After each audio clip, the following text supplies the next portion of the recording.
of stars led by Dr. Sonde are here. We would like to, gentlemen, if you would please be seated.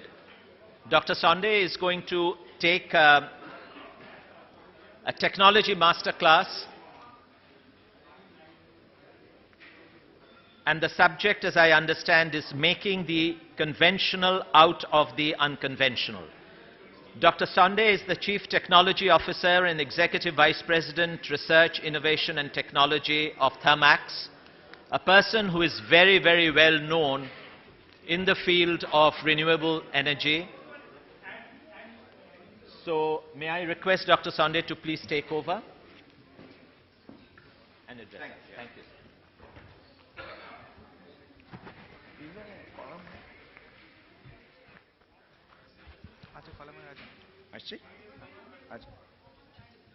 Good afternoon to all of you.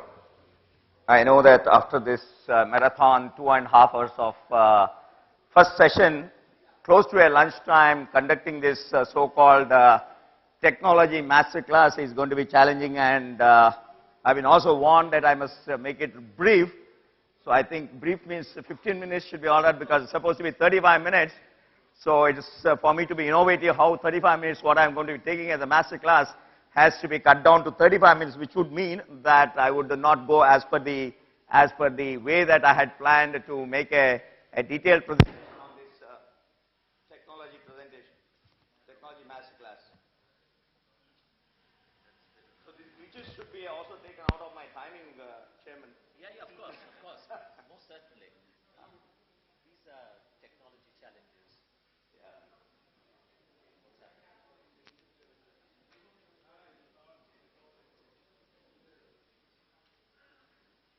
Better to have the presentation so I can really finish it faster than even 15 minutes. Should I wait? Should I wait? Okay, all right.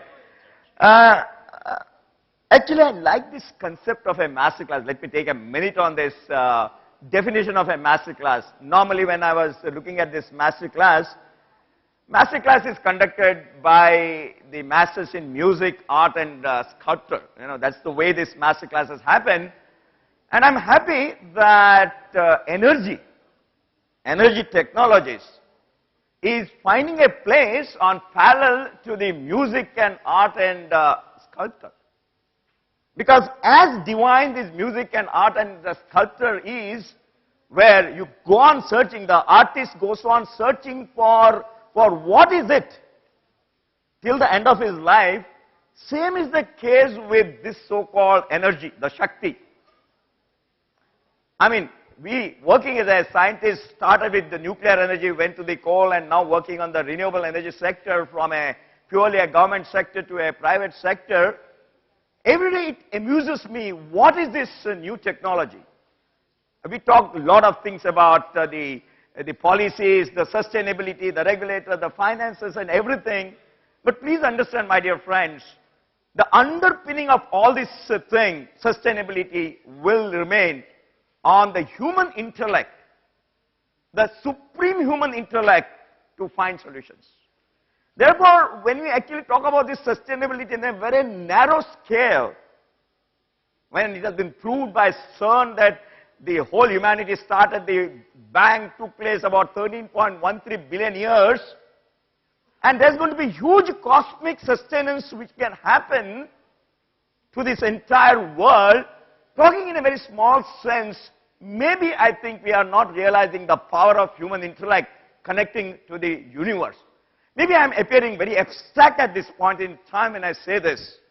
But what I plan to do, even if I'm not going to make my presentation completely as per my original intention, is to make these three things, because masterclass has to leave certain impressions in my audience so that, you know, I can create that trigger in your mind. My purpose is to create that trigger in your mind, and therefore what I thought would be appropriate for this particular masterclass session would be to give you 5 statements of vision, 5 challenges in the field of technologies, 7 mantras which can make that happen, where we can leapfrog the so-called unconventional into conventional. The 7 mantras And then I would like to talk about the 4 implementable strategies. So these 5 statements, 7 mantras, which is very important if you understand the whole philosophy of the great civilization that our India is. This yantra, mantra, tantra, when you're talking about is these 7 mantras, and then leave you with those 4 implementation strategies. So this is the gist of what I'm going to be talking. Whenever my chairman says he raises his finger, I'm going to be hard stopping at that point in time, and I will complete my course. My presentation is available. So before I give this 5, 7, 4, I just thought, let me make an inevitable statement. I think when this topic was given to me, going away, moving from unconventional and to conventional, how fast, how rapid, how accelerating that we need to be going into this new technology. My dear friends, please have a look at it. When we say in India that we need to reach a certain level of quality of our life, and this is invariably linked to the energy that is present, not only the electricity, but all forms of energy that is present, because you see our poor human development index that we are in, which can be correlated to the per capita energy consumption. It would mean that in next 25 years, if India has to survive as one of the global great civilization, India has to increase its per capita energy consumption by at least 4 times. 4 times to the current number of, let's say, 850 to 1000 kilowatt hours per person per year. 4 times we have to increase that particular. And that has to be done in next 20 odd years. When you say this, that means there's going to be a huge, sharp increase in the demand of energy. And that is coupled to the decreasing fossil resources. Please understand this, because I'm going to give you a little bit of a graph on showing how fast our resources are depleting from the face of India's geographical boundaries, and hence there is ever, I would say that, I think a very urgent or a critical crisis proportion to actually deploy alternate energy technologies. My dear friends, when we talk about this energy, and I've seen it very close quarter because I travel all over the world, and once I had a discussion with this Secretary of Department of Energy, eminent professor from MIT, and very clearly the US is looking at one thing for its dominance, and that is seeking its energy security. Every nation, the developed nation, the singular concern they have is how do you secure energy security for its existence. And when you transpose that question onto India, you find actually highly vulnerable. If you do a research and put this demand, availability, and the sustainability, you'll find that we're in a huge challenge in terms of our securing energy for the future. We are becoming highly vulnerable. And that vulnerability should challenge us, should make us really seek for what is the answer for this. How do you showcase, how do you firewall yourself from this kind of a challenge of energy security? And the global political, the geopolitical situation, when we will have to import 80% of the gas and oil in next 20 years, and the kind of toxic effect it will have on our economy, then you start questioning, do I want this development running on these engines? Is it sustainable for India? Are we going to be ever getting into the economic model with this kind of energy consumption? And when you look at it deeply and introspect on this question, very important, then it becomes very clear to us that no matter what, I mean, people can be skeptical. You found Guptaji was very, very cynical about the whole thing. I mean, it is very easy to be cynical in India. I say, be skeptical, but don't be cynical. Everybody is trying to look at it, but there is a problem there. which I cannot get into the details as to what exactly are the issues a country like India is facing, but bottom of this discussion is that India needs to secure its energy, and that has to be done through a very different mechanism. Well, this is the kind of a story of the India's energy resources. And if I translate this, because I don't have time to explain each one of my slides to the depth that is required to understand the actual intention of what I'm trying to say here.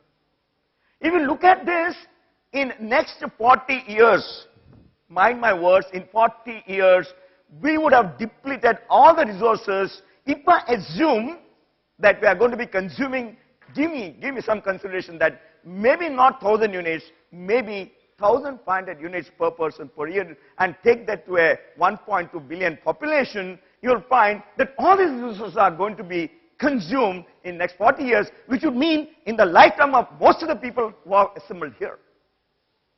And that should really challenge us. It should say, and hence, when I'm going to be saying that going to renewable is not a fashionable option, it is an inevitable option.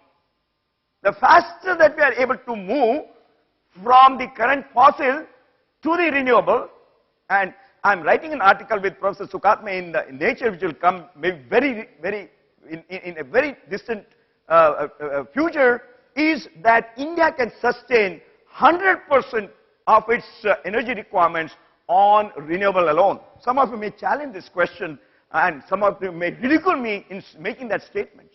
But a deep level of research that we have done indicates that we can do it. How fast?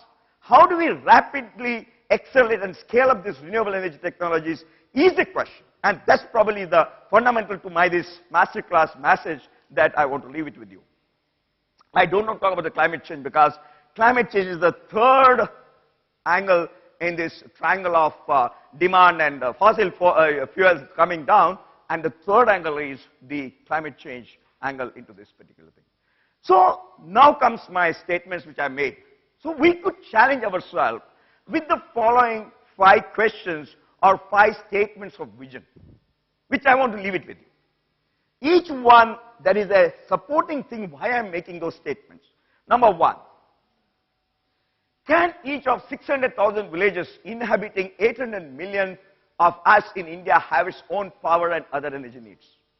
We talked about this wired power versus off-grid power and a grid-independent microgrid power. I am supremely confident, and I am willing for a long debate on this, that can India have every village an independent energy generation plant, which will generate not only electricity, it will generate the energy for its cooking needs, kitchen applications, energy for its transport or whatever is the agricultural machinery that's running, heat for many of its other heating applications, and a cooling which is required for its cold storage. Is it possible? Can we imagine that do we have to run a plant of thousands of megawatts, coal or nuclear, or can I run a 300 kilowatt to a 1 megawatt distributed power plant, connected both? I am not saying one against the other. Let those fleet of plants continue. Can we proliferate in India these smaller plants? And if one does the detailed economic analysis, today a power which is given 3 or a 75 paisa for the agriculture pumping, there's a study carried out by us and CASC, it costs about 17 rupees 45 paisa. With all the money that has gone, the actual money that is spent with all that Rajiv and the Vidyutikana and the infrastructure and the losses and everything that is booked, 17 rupees. Is it possible that God has given us the solar energy, God has given us the wind energy, God has given us the biomass which is available? Can we actually couple them and create a solution which is highly technology driven, which in the end can make that particular village or a cluster of villages, what we call Pura, as an entity which is self-sufficient in its energy needs? And that is something which is important to be actually debated, as I'm going to give the mantras later on once we assume that these are 5 good statements to challenge ourselves. The second one, Can every urban dwelling be made smart enough in the use of energy, making residential buildings to begin with energy neutral, even with our quality of life and the air conditioning and various other things going up, and aim to transition to a net energy surplus? Is it possible? And I'll give you reasons why it is eminently possible. Why today bouquet of technologies, I'm not talking about the solar alone here, bouquet of technologies which can consider, which can be developed, which can be actually implemented to make so-called 26% energy consumed in the residential and commercial sector completely neutral. Can every Indian industrial unit strive to reach the benchmark, set its domain, and make them globally competitive? Again, when you talk about the energy intensity, and if you have seen those Kao's identity, I mean, in the IPCC document, you'll see that the energy intensity of the Indian industry, where if I remove now the rural portion, if I remove now the residential portion, the rest of it, can I have those technologies which are built on so many new technologies which can actually make the efficiency of the industry, using the renewable, using the energy efficiency, putting a pinch technology and make them really energy efficient? When will every gram or calorie of waste is converted into wealth in India? Again, a very, I mean, this is a problem which doesn't seem to be getting out of our conscience. Every meeting, oh, it's very important. Wealth to waste, waste to wealth is a very synonymous kind of a term. But why it is not happening? It is not because of regulation. It's not because of policy. It's that we have not looked at what is evident and what kind of a technological interventions. And therefore, my technology class wanted to discuss with you where we are actually mimicking the Western world rather than developing our own technologies. Because the problem that India is facing, as I mentioned to you, the vulnerability that this country has, we cannot be second or mimicking or following somebody. We need to be taking a leadership, and please believe me, the intellect India has, the capability that we have could make all these things so easy. Then where is the problem? And I'll come to that problem in a while. But let me give those 5 statements and how fast India can become the global hub for manufacturing in the energy sector. So these are the 5 grand, I would say, statements I'm making, but with the intention that ultimate aim is to make India completely insulated insofar as energy is concerned. And once we do it, you can see that what a virtuous cycle our all other developments, whether it is for health, whether it is for security, whether it is for food, everything is resting on this fundamental assumption that India's energy security is very well established. And therefore, this would demand a collective vision for the nation. Maybe my dear friends, is for me standing here is not to make any political statement here. But I strongly feel that if India has got so much of intellect, which we are giving it to all parts of the world, why are we not able to make this? If you know that these 5 problems, I mean, I'm willing to have a debate with all of you, but if you agree that yes, this is what is important to the country, then collective vision of the nation and synchronization, I think that's where we have a problem. Different arms of the government, different arms of the society are at somewhere, for whatever reason, there's a phase angle, and we're not looking at the same goal with the same kind of a precision. And hence, when you talk to the politicians, you talk to the bureaucrats, you talk to the policy implementers, you talk to the scientists, you talk to the industrialists, you talk to the society, you talk to the common man, you talk to every arm, there is a lack of synchronization. The day we get this synchrony correct, and I have been seeing that we have been trying to do this, I think we'll be able to address this particular problem. Yeah, 5 minutes. Okay. I don't want to talk about the failure of vision because people talk, oh, Dr. Sonde, these are all too big. But we have seen the challenge that we have faced because of failure of vision.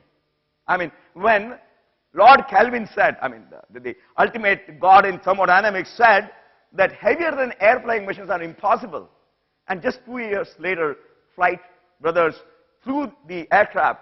You know, I mean, these things will tell you that a lot of people bring that cynicism in their discussions. You are able to only kill that cynicism. Be skeptical. If you question what now I'm saying, standing here, may have your question mark. But don't be cynical about this thing, because this country, this great nation of ours, with such a huge 2,000 years of enlightened civilization, cannot deny that we cannot meet this challenge. Only if we are able to get this thing right. So what is needed today is technology for new energy systems, deployment strategy in different segments, and financing mechanism. And that you need to bring it back as a golden triangle where the academia, which is the intellect, the industry, which is the deployment agency, and the financing and government institution, if they are able to come together, which doesn't happen very often, and that's where there's a kind of a loggerheads and creates a kind of a disharmony. Well, I don't want to talk about this power of technology, but I would urge you to read this McKinsey's report on the disruptive technology. We use this disruptive technology without understanding what it means to say a disruptive technology. If you are able to see this, and when you look at this, I mean, I just wanted to say what disruption. A 5 million computer has been converted into $600 as that's the disruption. When you say that at 230 or a 230 million knowledge workers, 85% in the cost, in the drop in the cost of per watt of solar energy, that are all these so-called cataclysmic changes that are taking place. If you are able to see the tracking which happens in next 2-3 years, you know that today the disruption, the rate of disruption is happening at such a higher speed. If you don't, if you are not aware, if you are not up to the mark in these developments, you will be left way behind. And we'll be back to this discussion: who is wrong, what are the policy issues, why it did not happen, how come one arm, and what we did. We heard this RECs and RPOs and CERs and a whole lot of discussions without realizing that the problem is lying somewhere else. When you say class of 11, what McKinsey report says that renewable energy, advanced material, energy storage, 3D printing, advanced glass exploration are the next generation $1 trillion. They have put about $20 trillion as the next generation technologies. How many of us, how many of our academicians, how many of our scientists are working on these technologies at the very cutting edge?